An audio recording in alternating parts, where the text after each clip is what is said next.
Uma das coisas que as pessoas ficam sem acreditar é porque mais meninos nascem todos os anos do que meninas. Mas o mais engraçado é que isso não é de agora. Desde ali do início do século XIX, a gente tem observado essa tendência de mais meninos nascendo do que meninas. A dúvida que fica é por quê? A ciência até hoje não consegue explicar.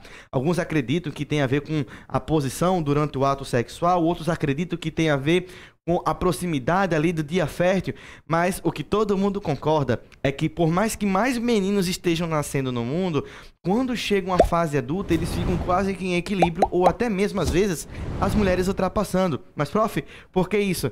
Normalmente meninos assumem posturas de maior risco, têm menos cuidado com a saúde, enquanto que as meninas do outro lado tem um cuidado maior. Então se acredita que do ponto de vista evolutivo, nascem mais homens, porque como eles têm uma facilidade maior para morrer, por causa das burradas que faz, vai fazer com que fiquem em equilíbrio. Mas essa mudança do menino até se tornar um homem e da menina até se tornar uma mulher, é o tema da nossa aula de hoje. Eu me chamo Jonas, sou professor de biologia aqui no Ciências do Papel e te convido para esse mundo top da puberdade. Vem!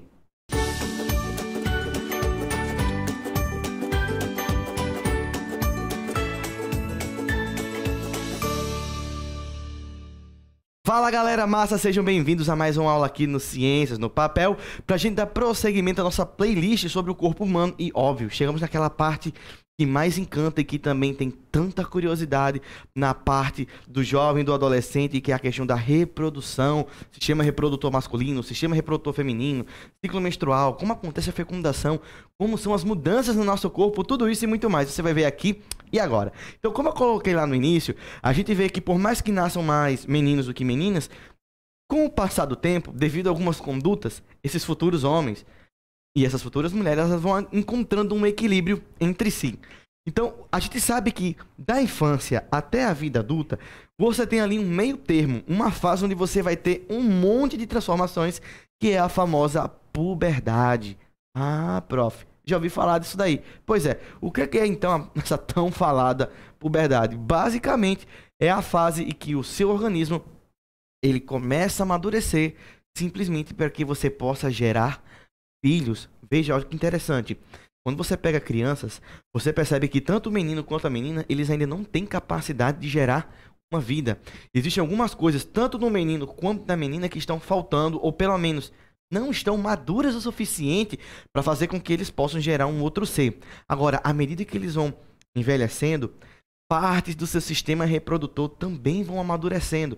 E a partir desse amadurecimento, meu amigo, fica mais fácil de você ter menino. Prof, fiquei preocupado, fique mesmo, viu?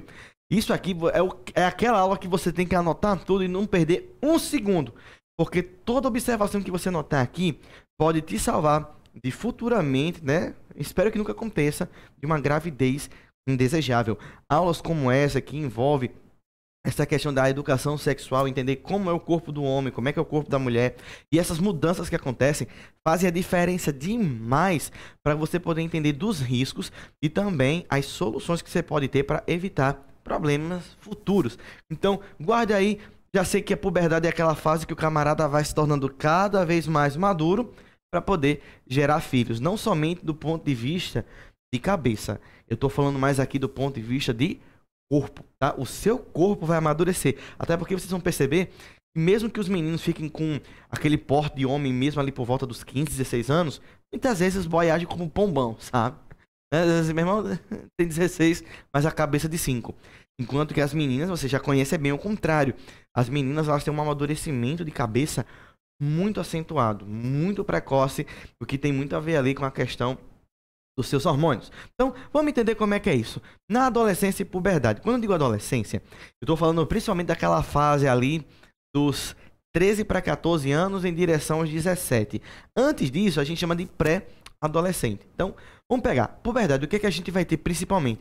Se vocês olharem aqui para esse menino, eu comentei nas aulas de endócrino, se você não assistiu, dá uma olhadinha aqui na nossa playlist, e os testículos eles são responsáveis por produzir testosterona.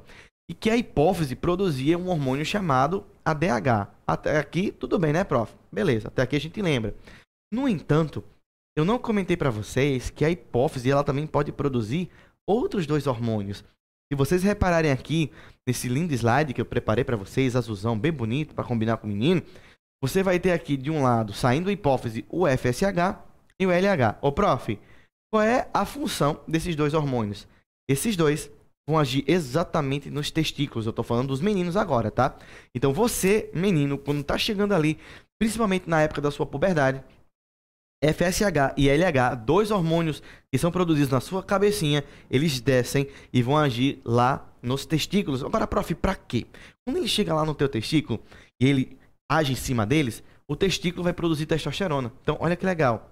FSH e LH agem no testículo e ele produz, perdão, testosterona. E é essa testosterona que vai produzir o que a gente chama de características sexuais secundárias do menino e depois, quando a gente for ver com as meninas, o delas. Prof, mas por que características sexuais secundárias? Porque quando vocês nascem, basicamente dá para identificar, em tipo 99% dos casos, se é menino ou menina, olhando apenas a genitália. Então a gente diz que é o quê? Característica sexual primária. Então você olhou ali pra genitália, dá pra saber se é menino ou menina. Tirando suas exceções, um caso de hermafrodita, que é aquela pessoa que ela nasce meio que com uma mistura dos dois, normalmente você já consegue ver. Bater o olho, opa, já sei o que é. Agora, quando você vai entrando na puberdade, algumas mudanças no corpo vão acontecendo. E essas mudanças, elas deixam mais gritantes a diferença homem e mulher. Que diferenças são essas? As características sexuais secundárias. Então, quando você tem essa produção, por exemplo, da testosterona, ela vai agir em várias partes do seu corpo, garoto. Por exemplo, ela vai agir nos seus ossos, fazendo com que você fique mais alto. Não é à toa que é na fase da adolescência que a gente tem o famoso estirão. Quando os meninos ali estão entre o 8º e o 1º ano do ensino médio, é quando a gente vê eles dando aquela esticada. Eu tô bem acostumado a ver meus meninos de 8º, quando chegam no 9º, nossa, prof, eles já estão assim, quase da minha altura. E olha que eu sou baixo, eu tenho 1,70 m, assim, com muita força do meu seio. Mas quando você vai ver já no 1º ano, os boys estão dando um estirão. Essa mesma testosterona vai agir nos músculos, fazendo com que os meninos eles fiquem com uma maior massa muscular. Então, homens terem mais massa muscular do que mulher, do ponto de vista natural, é algo por causa da testosterona, que é mais forte na gente. Mas, prof, eu conheço um amigo meu que ele é um cambito, ele é bem magrinho. Ele já tem 25 anos, mas ele consegue limpar mangueiras por dentro. Ele de lado desaparece. Quando chove, ele não molha. Entenda. Isso aqui eu tô dizendo pra vocês que é um padrão, que normalmente é pra acontecer. Então, acontece que um ou outro vai ser magrinho assim pro resto da vida, não importa o que faça. Agora, outra coisa, essa mesma testosterona, ela costuma agir numa peça de cartilagem que a gente tem aqui na garganta, que a gente chama de pomo de Adão. Em alguns homens, esse pomo, ele fica super proeminente, ele fica muito aparecendo. O meu fica enterrado porque eu sou cheinho, mas pra quem é mais magro, consegue ver com mais facilidade. Tem alguns garotos que o pomo de Adão é tão grande que se você juntar dois homens assim, dá pra armar uma rede, meu amigo. Porque é grande demais. É grande. Sabe, se ele apostar a corrida, o pescoço chega primeiro do que ele. É muito grande. Isso é uma outra característica nossa. Não dá pra negar também que é nessa fase que sua voz começa a engrossar. Você ficava e quando você foi envelhecendo, ficou momô, ficou aquela coisa mais assim, diferenciada.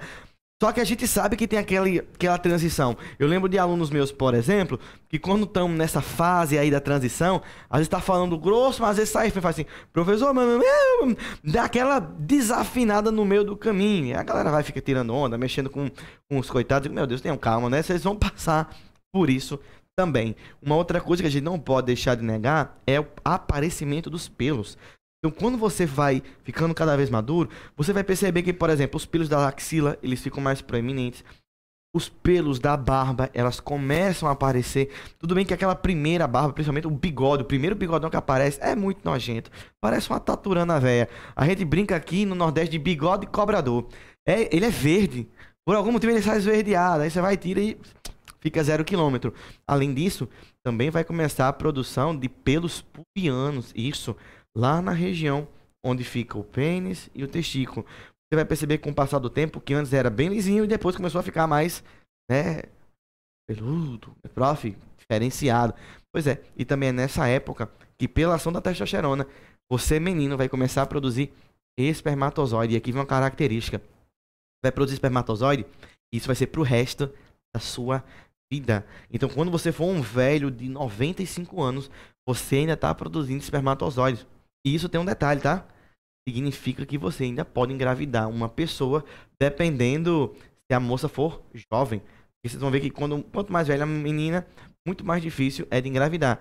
Mas o menino, durante toda a vida, ele está produzindo espermatozoide. Tá bom? Então, prof, eu entendi aqui a parte do homem. Agora eu quero entender das meninas. Eu me senti muito humilhado. Agora eu quero rir delas. Tenha calma.